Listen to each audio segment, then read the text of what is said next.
ಇತ್ತೀಚೆಗೆ ಏನಾಗಿದೆ ಅಂದರೆ ಡಯಟಿಂಗ್ ಅಂದರೆ ಅನ್ನ ಬಿಡೋದು, ಪ್ರೋಟೀನ್ ಜಾಸ್ತಿ ಮಾಡೋವಂಥದ್ದು, ಇದು ಡಯಟಿಂಗ್ ಅನ್ನೋವಂಥ ಒಂದು ಕಾನ್ಸೆಪ್ಟ್. ಅಂದರೆ ಊಟ ಬಿಡೋದು ಡಯಟಿಂಗ್ ಅಂತ. ಬೇಸಿಕಲಿ ಡಯಟಿಂಗ್ ಈಸ್ ನಾಟ್ ಊಟ ಬಿಡೋದು. ಮುಖ್ಯವಾಗಿ ಅಮೆರಿಕ ಅಂತಲೇ ಹೇಳ್ಬೋದು. ಯಾಕೆಂದರೆ ಈ ಫಾಸ್ಟ್ ಫುಡ್ ಆಗಿರ್ಬೋದು, ಪ್ರೊಸೆಸ್ಡ್ ಫುಡ್ ಇಂಥದ್ದೆಲ್ಲ ಜಾಸ್ತಿ ಅಲ್ಲಿಂದಲೇ ಬಂದಂಥದ್ದು. ಅದೆಲ್ಲ ಒಳ್ಳೆಯದು, ಆದರೆ ಅನ್ನ ಒಳ್ಳೇದಲ್ಲ. ಅನ್ನ ಒಳ್ಳೇದಲ್ಲ. ವೆಯ್ಟ್ ಲಾಸ್ ಅನ್ನೋದು ಕಾನ್ಸೆಪ್ಟ್. ಡಯಟಿಂಗ್ ಮತ್ತು ವೆಯ್ಟ್ ಲಾಸ್ ಅದೊಂಥರ ಸಮಾನಾರ್ಥಕ ಪದಗಳಿದ್ದಾಗ ಆಗೋಗಿದೆ. ನಾವು ಸ್ವಭಾವತಃ ನಮ್ಮ ಒಂದು ಅಭ್ಯಾಸ ಏನಿದೆ ಇಲ್ಲಿ, ನಾವು ಬರೀ ಅನ್ನವನ್ನು ತಿನ್ನೋದಿಲ್ಲ, ಬರೀ ಕಾರ್ಬೋಹೈಡ್ರೇಟ್ಸ್ ಮಾತ್ರ ತಿನ್ನೋದಿಲ್ಲ. ನಾವು ಈಗ ಅನ್ನ ಊಟ ಮಾಡಿದ್ರೆ ಅನ್ನದ ಜೊತೆ ಸಾಂಬಾರು, ಚಟ್ನಿ, ಪಲ್ಯ, ಗೊಜ್ಜು, ಉಪ್ಪಿನಕಾಯಿ ಎಲ್ಲವೂ ಇರುತ್ತೆ ನಮ್ಮದು ಅಲ್ವಾ. ಬರೀ ಅನ್ನ ಯಾರು ತಿಂತಾರೆ? ಯಾರು ತಿನ್ನಲ್ಲ. ಇದರಿಂದ ಕಾರ್ಬೋಹೈಡ್ರೇಟ್ಸ್ ಪಡ್ಕೊಳ್ಳೋದಕ್ಕೂ ನಮ್ಮ ದೇಹ ಇದರಿಂದ ಪಡ್ಕೊಳ್ಳೋದಕ್ಕೂ ವ್ಯತ್ಯಾಸ ಇದೆ.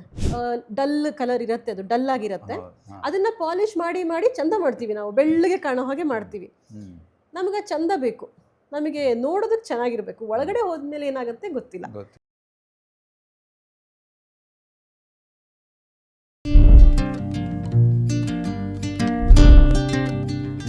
ನಮಸ್ಕಾರ, ಬಡಕಿಲಾ ಪ್ರದೀಪ್ ಯೂಟ್ಯೂಬ್ ಚಾನಲ್ನ ಆಹಾರದಲ್ಲೇ ಆರೋಗ್ಯ ಸರಣಿಗೆ ನಿಮ್ಮೆಲ್ಲರಿಗೂ ಕೂಡ ಸ್ವಾಗತ. ನಮ್ಮ ಜೊತೆ ಡಾಕ್ಟರ್ ಸುವರ್ಣಿನಿ ಕೊಣಲೆ ಅವರಿದ್ದಾರೆ. ಅವ್ರ ಜೊತೆ ಮಾತಾಡ್ತಾ ಆಹಾರದ ಮೂಲಕ ಆರೋಗ್ಯವನ್ನು ಹೇಗೆ ಕಂಡುಕೊಳ್ಳೋದು ಅನ್ನೋದನ್ನು ತಿಳ್ಕೊಳ್ಳೋಣ. ನಮಸ್ಕಾರ. ನಮಸ್ಕಾರ. Thank you so much for joining. ಆಹಾರದಲ್ಲೇ ಆರೋಗ್ಯ ಅನ್ನೋ ಟಾಪಿಕ್ನ ಸುತ್ತಾನೆ ಅದೊಂದಿಷ್ಟು ವಿಚಾರಗಳಿದೆ. ಸೊ ಇವತ್ತು ನಾವು ಮಾತಾಡಬೇಕಾಗಿರುವಂಥದ್ದು ನಮಗೆ ಮುಖ್ಯವಾಗಿ ಈಗ ಡಯಟ್ ಅಂತ ಬಂದಾಗ ಅಲ್ಲಿ ಕಾರ್ಬೋಹೈಡ್ರೇಟ್ಸನ್ನು ಫುಲ್ಲಾಗಿ ಅವಾಯ್ಡ್ ಮಾಡೋದು, ಅದು ಯಾವ ರೀತಿ ನಮ್ಮ ದೇಹಕ್ಕೆ ಪೂರಕವಾದಂಥ ವಿಷಯ, ಅದನ್ನೊಂದು ಆಯುರ್ವೇದದ ಹಿನ್ನೆಲೆಯಲ್ಲಿ ನೋಡೋದಾದರೆ ಯಾವ ಥರ ಹೇಗೆ? ಕಳೆದ ಒಂದು 15-20 ವರ್ಷದಿಂದ ಶುರುವಾಗಿರಬಹುದು ಅನಿಸುತ್ತೆ. ಅದಕ್ಕಿಂತ ಹಿಂದೆ ತೀರಾ ಕಾರ್ಬೋಹೈಡ್ರೇಟನ್ನು ಟೋಟಲಿ ಅವಾಯ್ಡ್ ಮಾಡಬೇಕು ಅನ್ನೋವಂಥದ್ದು ಅಷ್ಟೊಂದು ಇರಲಿಲ್ಲ. ಇತ್ತೀಚೆಗೆ ಏನಾಗಿದೆ ಅಂದರೆ ಡಯಟಿಂಗ್ ಅಂದರೆ ಅನ್ನ ಬಿಡೋದು, ಪ್ರೋಟೀನ್ ಜಾಸ್ತಿ ಮಾಡೋವಂಥದ್ದು, ಇದು ಡಯಟಿಂಗ್ ಅನ್ನೋವಂಥ ಒಂದು ಕಾನ್ಸೆಪ್ಟ್. ಅಂದರೆ ಊಟ ಬಿಡೋದು ಡಯಟಿಂಗ್ ಅಂತ.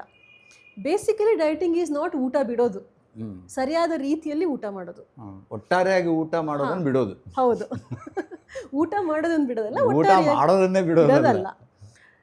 ಸೊ ಹೀಗೆ ಒಟ್ರಾಸಿ ಊಟ ಮಾಡಬಾರ್ದು ಅಷ್ಟೇ. ಎಕ್ಸಾಕ್ಟ್ಲಿ. ಬೇಕಾಬಿಟ್ಟು ತಿನ್ನೋದನ್ನ ಕಡಿಮೆ ಮಾಡೋದು.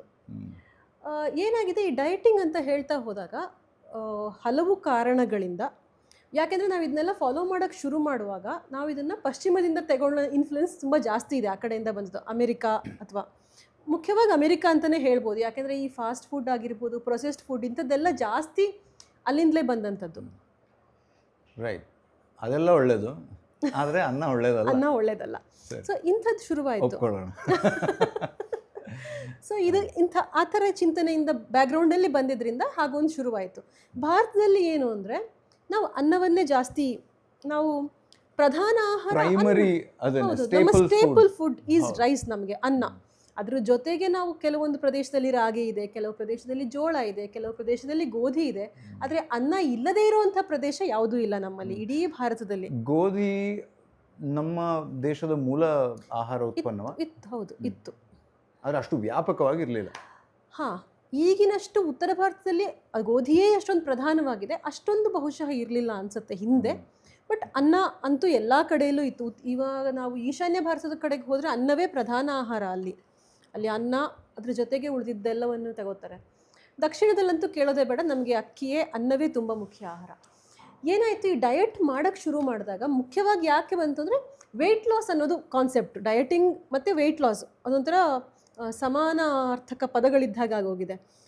ಡಯಟ್ ಅನ್ನೋದು ಬೇರೆದಕ್ಕೂ ನಾವು ಮಾಡ್ತೀವಿ, ಡಯಟಿಂಗ್ ಅನ್ನೋದು ಬೇಕಾಗತ್ತೆ. ಬಟ್ ಸಾಮಾನ್ಯವಾಗಿ ಜನ ಏನು ಅಂದ್ಕೋತಾರೆ ಅಂದರೆ ಡಯಟಿಂಗ್ ಅಂದರೆ ವೆಯ್ಟ್ ಲಾಸ್ಗೆ ಇರೋವಂಥದ್ದು ಅಂತ. ವೆಯ್ಟ್ ಲಾಸ್ಗೆ ಅಲ್ಲ, ವೆಯ್ಟ್ ಗೇನಿಗೂ ಡಯಟಿಂಗ್ ಇದೆ. ಅಥವಾ ಯಾವುದೋ ರೋಗ ಬಂದಾಗ ಎಸ್, ಡಯಾಬಿಟೀಸ್ಗೊಂದು ಡಯಟಿಂಗ್ ಇದೆ. ಅವ್ರು ಸಣ್ಣ ಇರ್ಬೋದು, ಬಟ್ ಅವರ ಡಯಾಬಿಟೀಸ್ಗೆ ಅಥವಾ ಅವರ ಹಾರ್ಟ್ ಇಶ್ಯೂಸ್ ಇದ್ದಾಗ ಅಥವಾ ಅವರಿಗೆ ಇನ್ಯಾವುದೋ ಸಮಸ್ಯೆ ಇದ್ದಾಗ ಡಯಟಿಂಗ್ ಇರುತ್ತೆ. ಈಗ ಎಕ್ಸರ್ಸೈಸ್ ಆಗಲಿ, ಜಿಮ್ಗೆ ಹೋಗೋದು, ವೆಯ್ಟ್ ಗೇನಿಗೂ ಮಾಡ್ತಾರೆ, ವೆಯ್ಟ್ ಲಾಸಿಗೂ ಮಾಡ್ತಾರೆ. ಹೌದು, ಅದೇ ಥರ ಎಲ್ಲನೂ ಕೂಡ ನಮ್ಮನ್ನು ಒಂದು ಸರಿಯಾದ ರೂಪದಲ್ಲಿ ಇಟ್ಕೊಳ್ಳೋದಕ್ಕೆ ಪೂರಕವಾಗಿ ಇವುಗಳನ್ನೆಲ್ಲ ಬಳಸ್ಕೊಳ್ಬೇಕು. ಹೌದು. ಹಾಗೆ ವೆಯ್ಟ್ ಲಾಸ್ಗೆ ಅಂತ ಬಂದಾಗ ಕಾರ್ಬೋಹೈಡ್ರೇಟ್ಸ್ ತಿನ್ನಬಾರ್ದು, ಅದು ತೂಕವನ್ನು ಜಾಸ್ತಿ ಮಾಡುತ್ತೆ ಅಂತ ಒಂದು.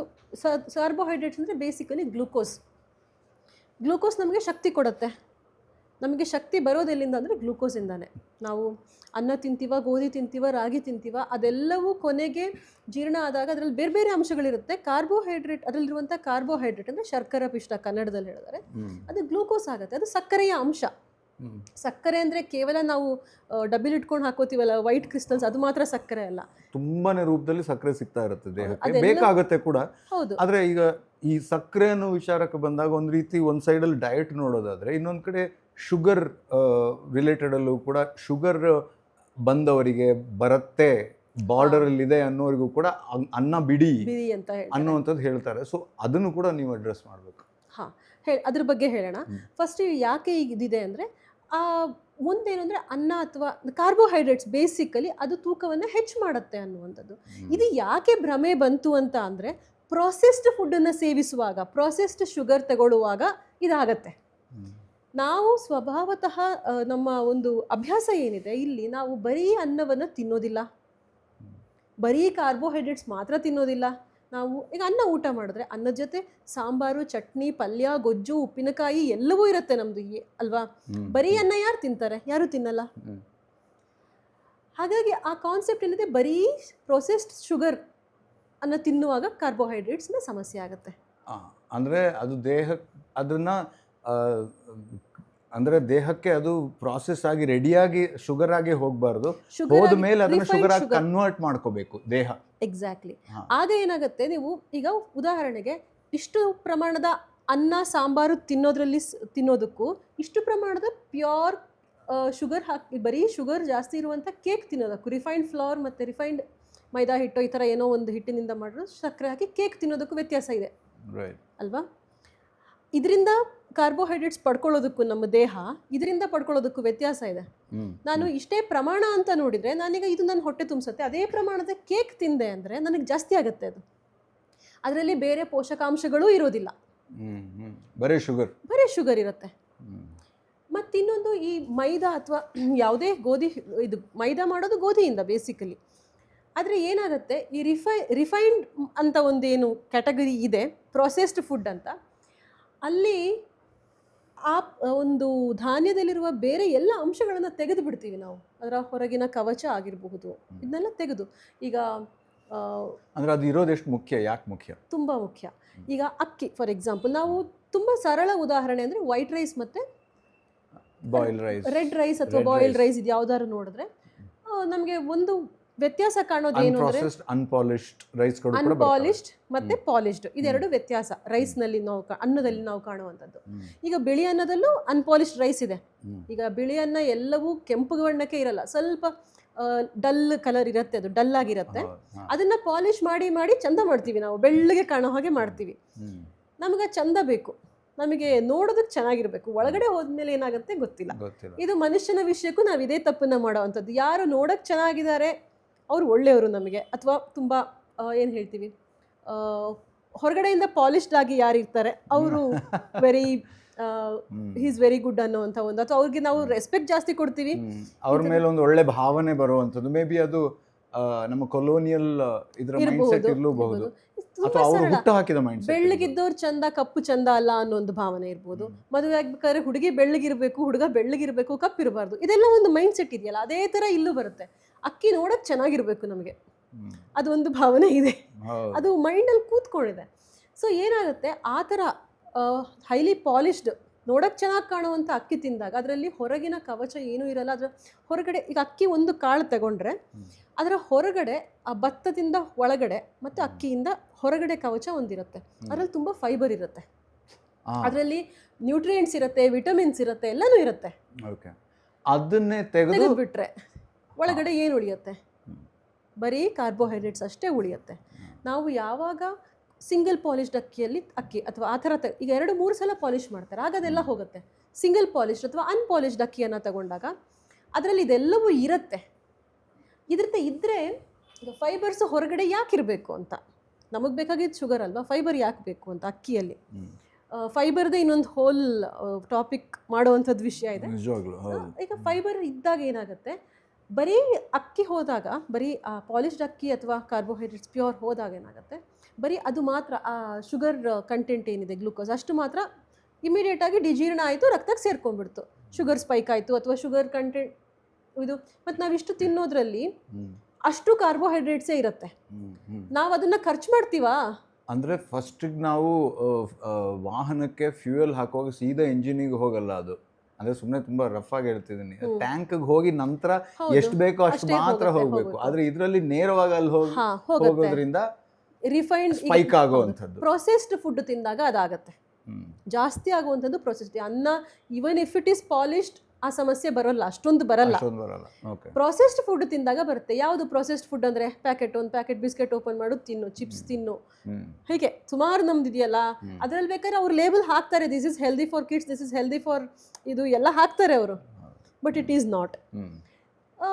ನಾವು ಅನ್ನ ಊಟ ಮಾಡೋವಾಗ ಏನಾಗುತ್ತೆ, even if it is polished ಅನ್ನ ಮಾತ್ರ ತಿನ್ನೋದಿಲ್ಲ ನಾವು, ಅದ್ರ ಜೊತೆಗೆ ತರಕಾರಿ, ಬೇಳೆ, ಕಾಳು ಏನೇನೋ ಒಂದಷ್ಟು ಇರುತ್ತೆ, ಅದರಲ್ಲೆಲ್ಲ ಫೈಬರ್ ಇರುತ್ತೆ, ಅದರಲ್ಲೆಲ್ಲ ಬೇರೆ ಪೋಷಕಾಂಶಗಳು ಇರುತ್ತೆ. ಆದ್ದರಿಂದ ಕಾರ್ಬ್ಸ್ ಅನ್ನೋದು, ಕಾರ್ಬೋಹೈಡ್ರೇಟ್ ಅನ್ನೋದು ಕೆಟ್ಟದ್ದಲ್ಲ, ನಾವು ಅದನ್ನು ತಿನ್ನೋ ರೀತಿಯಲ್ಲಿದೆ. ನೀವು ರಿಫೈನ್ಡ್ ಫಾರ್ಮಲ್ಲಿ ತಿಂತೀರಾ, ಇಟ್ ಈಸ್ ಹಾರ್ಮ್ಫುಲ್. ಹೋಲ್ಸಮ್ ಆಗಿ ತಿನ್ನಬೇಕು ಯಾವತ್ತು. ಅನ್ನಕ್ಕೆ ಸಾಂಬಾರು, ಪಲ್ಯ, ತರಕಾರಿ ಎಲ್ಲ ಹಾಕ್ಕೊಂಡು ಊಟ ಮಾಡಿದಾಗ, ಅಥವಾ ಬರೀ ಅನ್ನ ತುಪ್ಪನೇ ತಿಂತೀವಿ, ಈಗ ನಮ್ಮ ಕಡೆ ಅದೊಂದು ಅಭ್ಯಾಸ ಇದೆ, ಅನ್ನಕ್ಕೆ ತುಪ್ಪ ಮತ್ತು ಉಪ್ಪು ಹಾಕ್ಕೊಂಡು ಕಲಿಸ್ಕೊಂಡು ತಿನ್ನೋ ಅಂಥದ್ದು. ಹಾಗೆ ತಿಂದರೂ ಕೂಡ if it is unpolished or single polished rice ಸಮಸ್ಯೆ ಅಷ್ಟೊಂದು ಆಗೋದಿಲ್ಲ. ಯಾಕೆಂದರೆ ಅನ್ನದಲ್ಲೇ ಫೈಬರ್ ಇರುತ್ತೆ. ಈಗ ಒಂದು ಕಾಳು ಅಕ್ಕಿ ಇಷ್ಟು ಚಿಕ್ಕದಿರುತ್ತಲ್ಲ, ಅದರೊಳಗಡೆ ಇರುವಂಥ ಇಷ್ಟು ಪ್ರಮಾಣದ ಕಾರ್ಬೋಹೈಡ್ರೇಟ್ ಏನಿದೆ, ಅದಕ್ಕೆ ಬೇಕಾದಷ್ಟು ಫೈಬರ್ ಅಲ್ಲೇ ಇರುತ್ತೆ ಅದ್ರ ಹೊರಗಡೆ ಅಲ್ವಾ. ಸೊ ಸಾಕಾಗತ್ತೆ, ಅದು ಸಾಕಾಗತ್ತೆ. ಇನ್ನೊಂದೇನು, ಅದು ಬಿಟ್ಟು ಬರೇ ರೆಡಿ ಅಂದರೆ ಅದು ದೇಹಕ್ಕೆ ಅದನ್ನು ಪ್ರಾಸೆಸ್ ಮಾಡೋದಕ್ಕೆ ಯಾವುದೇ ಅವಕಾಶ ಇಲ್ಲದೆ ಸೀದಾ ಅದು ಬಾಡಿಗೆ ಹೋದರೆ ಈ ಥರದ ಪ್ರಾಬ್ಲಮ್. ಹೆಲ್ತ್ ಡ್ರಿಂಕ್ಸ್ ಬರುತ್ತೆ ಕೆಲವೊಂದು ಕುಡಿಯೋದಕ್ಕೆ, ಅದ್ರಲ್ಲಿ ಸಕ್ಕರೆನೇ ಇರೋದು, ಫ್ಲೇವರ್ಸ್ ಎಲ್ಲ ಆರ್ಟಿಫಿಷಿಯಲ್, ಕಲರ್, ಫ್ಲೇವರ್ ಎಲ್ಲವೂ ಆರ್ಟಿಫಿಷಿಯಲ್, ಬರೀ ಸಕ್ಕರೆ, ನೀರು, ಸಕ್ಕರೆ ಅಷ್ಟೇ ಇರುತ್ತೆ. ಅದನ್ನು ತಗೊಂಡಾಗ ಏನಾಗುತ್ತೆ, ನಾವು ಅದೇ ಮನೆಯಲ್ಲಿ ಪಾನಕಗಳು ಮಾಡಿಕೊಂಡ್ರೆ ಆ ಥರ ಪರಿಣಾಮ ಬೀರಲ್ಲ. ಅದು ಬೇರೆ, ಇದು ಬೇರೆನೆ. ಸೊ ಯಾವತ್ತು ಹೊರಗಡೆಯಿಂದ ಏನು ready to eat, ready to cook. ಇದರಲ್ಲೂ ಅಷ್ಟೇ, ಬೆಲ್ಲಕ್ಕೂ ಸಕ್ಕರೆಗೂ ಇದು ಶುಗರ್ ಬಗ್ಗೆ ಬಂತು, ಹಾಗಾಗಿ ನಾನು ಕೇಳ್ತಾ ಇದ್ದೇನೆ. ಬೆಲ್ಲಕ್ಕೂ ಸಕ್ಕರೆಗೂ ವ್ಯತ್ಯಾಸ ಏನು ಅಂತ ಅಂದರೆ, ಮೊದಲನೇದು ಎರಡರಲ್ಲೂ ಇರುವಂಥದ್ದು ಗ್ಲೂಕೋಸ್, ಆಯಿತಾ. ಯಾಕಂದರೆ ಈ ಕಾಮನ್ ನಾವು ಬಳಸುವಂಥ ಸಕ್ಕರೆ, ಬೆಲ್ಲ ಎರಡು ಕಬ್ಬಿನಿಂದ ಮಾಡುವಂಥದ್ದು. ಸೊ ಮೂಲ ಒಂದೇ ಆಗಿರೋದ್ರಿಂದ ಎರಡರಲ್ಲೂ ಅದೇ ಇರುವಂಥದ್ದು. ಮತ್ತೆ ಉಳಿದ ಸಕ್ಕರೆಗಳು ಅಥವಾ ಸಿಹಿಗಳೆಲ್ಲ ಕಾರ್ನಿಂದ ಮಾಡುವಂಥದ್ದು ಅಥವಾ ಬೇರೆ ಮೂಲಗಳದ್ದು ಸಕ್ಕರೆಗಳಿದೆ. ನಾವು ಮನೆಯಲ್ಲಿ ಸಾಮಾನ್ಯ ಬಳಸುವಂಥ ಸಕ್ಕರೆ, ಬೆಲ್ಲ. ಈಗ ಡಯಾಬಿಟಿಸ್ ಬಂದವ್ರು ಹೇಳೋದಿದೆ, ನಾವು ಸಕ್ಕರೆ ಒಳ್ಳೇದಲ್ಲ, ನಾನು ಬೆಲ್ಲ ತಿಂತೀನಿ ಅಂತ. ಡಯಾಬಿಟಿಸ್ನಂಥ ಕೇಸ್ನಲ್ಲಿ ನಿಮಗೆ ಸಕ್ಕರೆ ಇರುವಾಗ ನಿಮಗೆ ಆ ಶುಗರ್ ಸ್ಪೈಕ್ ಆಗೋದು, ಅಥವಾ ಶುಗರ್ ಏನು ಪ್ರಮಾಣ ಇದೆ, ಸಕ್ಕರೆ ಆದರೂ ಒಂದೇ, ಬೆಲ್ಲ ಆದರೂ ಒಂದೇ. ನಾನು ಈಗ ಟೀಗೆ ಸಕ್ಕರೆ ಹಾಕ್ಕೊಳ್ಳೋ ಬದಲು ಬೆಲ್ಲ ಹಾಕೋತೀನಿ ಅಂದರೆ, ಸಕ್ಕರೆಯ ಪ್ರಮಾಣದ ದೃಷ್ಟಿಯಿಂದ ನೋಡೋದಾದರೆ ಎರಡೂ ಒಂದೇ. ಓಕೆ, ಅದರಲ್ಲಿರೋ ಶುಗರ್ ಕಾಂಟೆಂಟ್, ಅದು ಗ್ಲೂಕೋಸ್ ಕಾಂಟೆಂಟ್ ಸೇಮ್ ಅದು, ಅದರಲ್ಲಿ ಏನು ವ್ಯತ್ಯಾಸ ಆಗಲ್ಲ.